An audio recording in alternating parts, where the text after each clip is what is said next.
1 Samuel, chapitre 25. Samuel mourut. Tout Israël s'étant assemblé le pleura, et on l'enterra dans sa demeure à Rama. Ce fut alors que David se leva et descendit au désert de Paran. Il y avait à Maon un homme fort riche, possédant des biens à Carmel. Il avait 3000 brebis et 1000 chèvres, et il se trouvait à Carmel pour la tonte de ses brebis. Le nom de cet homme était Nabal, et sa femme s'appelait Abigaïl. C'était une femme de bon sens et belle de figure, mais l'homme était dur et méchant dans ses actions. Il descendait de Caleb. David apprit au désert que Nabal tondait ses brebis. Il envoya vers lui 10 jeunes gens, auxquels il dit « Montez à Carmel, et allez auprès de Nabal.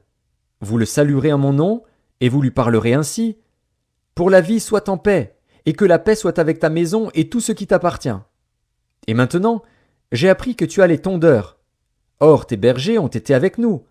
Nous ne leur avons fait aucun outrage, et rien ne leur a été enlevé pendant tout le temps qu'ils ont été à Carmel. Demande-le à tes serviteurs, et ils te le diront.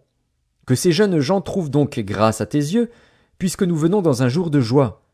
Donne donc, je te prie, à tes serviteurs et à ton fils David ce qui se trouvera sous ta main. » Lorsque les gens de David furent arrivés, ils répétèrent à Nabal toutes ces paroles, au nom de David.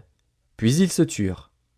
Nabal répondit aux serviteurs de David, « Qui est David, et qui est le fils d'Isaïe ? Il y a aujourd'hui beaucoup de serviteurs qui s'échappent d'auprès de leur maître. Et je prendrai mon pain, mon eau, et mon bétail que j'ai tué pour mes tondeurs, et je les donnerai à des gens qui sont je ne sais d'où. » Les gens de David rebroussèrent chemin.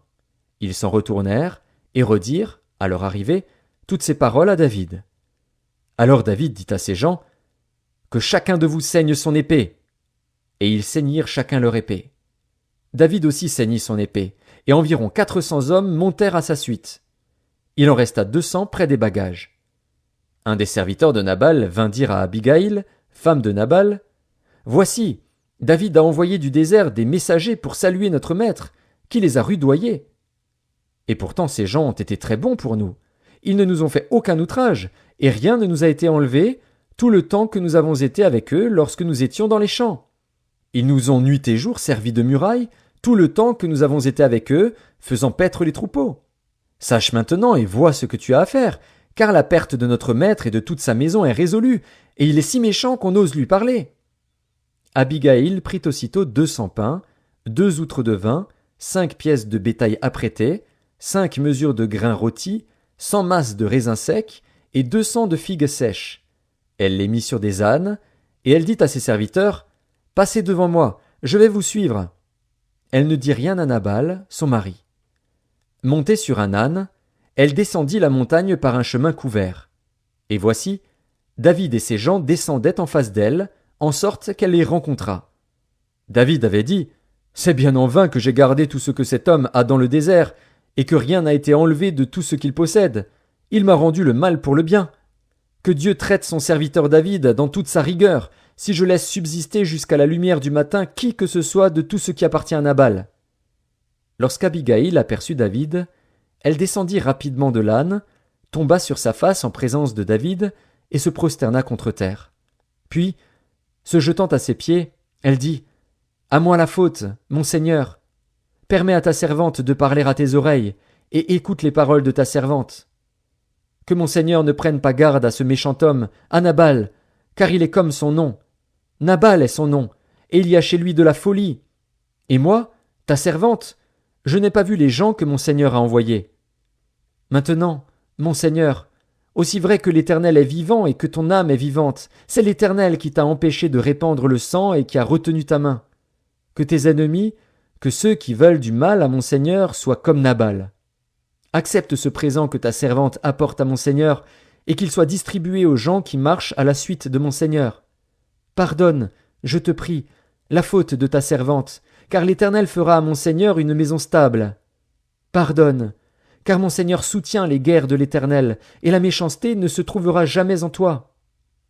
S'il s'élève quelqu'un qui te poursuive et qui en veuille à ta vie, l'âme de mon Seigneur sera liée dans le faisceau des vivants auprès de l'Éternel, ton Dieu, et il lancera du creux de la fronde l'âme de tes ennemis. Lorsque l'Éternel aura fait à mon Seigneur tout le bien qu'il t'a annoncé, et qu'il t'aura établi chef sur Israël, Mon Seigneur n'aura ni remords ni souffrance de cœur pour avoir répandu le sang inutilement et pour s'être vengé lui-même. Et lorsque l'Éternel aura fait du bien à mon Seigneur, souviens-toi de ta servante. » David dit à Abigaïl, « Béni soit l'Éternel, le Dieu d'Israël, qui t'a envoyé aujourd'hui à ma rencontre. Béni soit ton bon sens, et béni sois-tu, toi qui m'as empêché en ce jour de répandre le sang, et qui as retenu ma main. Mais l'Éternel, le Dieu d'Israël, qui m'a empêché de te faire du mal, est vivant. Si tu ne t'étais hâté de venir au-devant de moi, il ne serait resté qui que ce soit à Nabal, d'ici à la lumière du matin. » Et David prit de la main d'Abigaïl ce qu'elle lui avait apporté, et lui dit, « Monte en paix dans ta maison. Vois, j'ai écouté ta voix, et je t'ai favorablement accueilli. » Abigaïl arriva auprès de Nabal. Et voici, il faisait dans sa maison un festin comme un festin de roi. Il avait le cœur joyeux, et il était complètement dans l'ivresse. Elle ne lui dit aucune chose, petite ou grande, jusqu'à la lumière du matin. Mais le matin, l'ivresse de Nabal s'étant dissipée, sa femme lui raconta ce qui s'était passé. Le cœur de Nabal reçut un coup mortel, et devint comme une pierre. Environ 10 jours après, l'Éternel frappa Nabal, et il mourut. David apprit que Nabal était mort, et il dit, « Béni soit l'Éternel, qui a défendu ma cause dans l'outrage que m'a fait Nabal, et qui a empêché son serviteur de faire le mal.